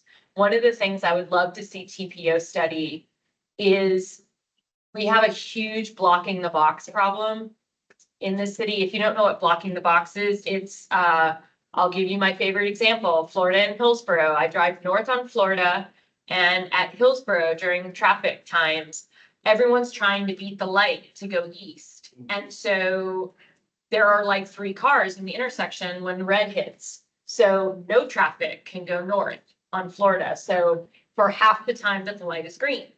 And I have seen this now in about 6 intersections in the last week. And smart cities can help work on that, but that is something that I'm trying to work on in the city. What are our options for helping to stop block the box? So I think that this could help. This also enables us to look as both committees and the TPO about what we can actually accomplish, because so much of the money is from FDOT for projects that we have little to no sway over. And for me, as a member of the TPO, that has been incredibly frustrating. So being able to kind of focus on some of the things we can change or we can fund is what I like about this. But questions, comments? Karen? Would transit signal priority be part of smart? Yeah. Smart cities too? Yes. Yeah. Right. And then it's not really smart, but no turn on red. I mean, absolutely. I think those types of things are what we need to consider now, because in our city, we just don't have the ability to widen roads. You can't widen. Nor do we want to. Well, but even if we could, when you widen a road in the city of Tampa, your only options is take out small business. Yeah. That's your option. And so we don't, like, we believe in our businesses in this city. We don't want to take that away. So county has a little bit different opportunities, but we simply don't. Gus. I forgot my question. Oh. Well, one of the last things on the agenda is the addendum talking about Florida Avenue, Campus Street being repaid. Is the Route 1 incorporation of that kind of being changed into VRT, that being incorporated into this repaving? Well, actually, this is supposed to include stormwater. It's supposed to include wider sidewalks. That has been walked back some, but now it's kind of coming back. So one of the things they are doing with that they've committed to the bus stops for the BRT. They have committed to the widened sidewalks, and we're still working. I'm working with Justin Hall a little bit on that. But last I talked to him, yeah, we're moving forward. We're trying to work with the city. The stormwater portion has become very expensive, but quite frankly, there's no option. It has to get done because of the flooding. So we're working with the city. FDOT's working with the city to see how we can like co-fund that, look for grant money, but this was the Florida Avenue, Tampa Street repaving, wasn't a repaving, it was a raised grant. So you can't take away parts that are the actual raised parts and leave it to a repaving. And once we reminded them of that fact, some of the stuff started coming back.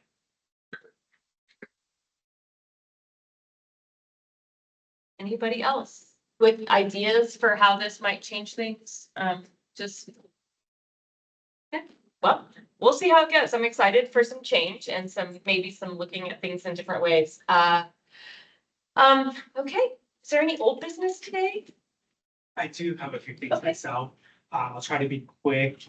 It was mentioned just before the meeting, about that US 301 repaving from Bloomingdale to MLK. We did contact PEPDOT. It's in design phase and it doesn't say on the fact sheet, but, they did say that they will include pedestrian facilities.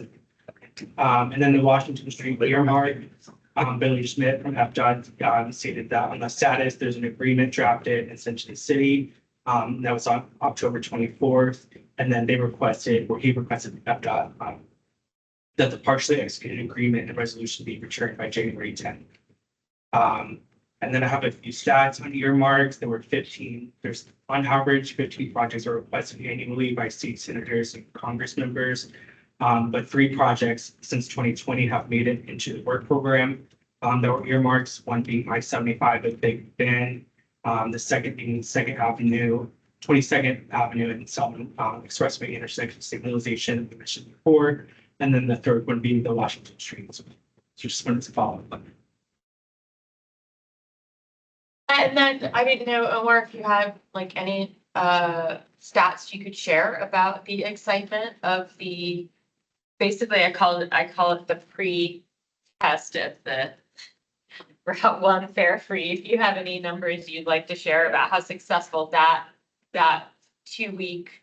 Well, I don't have specific numbers. I can share them next meeting, definitely. But yeah, I mean, so after Milton, we suspended fares for about 2 weeks. Mostly just says like, we want fares to be the last thing people are worrying about when they're covered from a storm. So overall, I mean, it was successful as far as like rebounding our ridership, because it's expected if you have a storm, but you still have a fare, there's going to be less traveling overall. People trying to get their lives figured out and everything.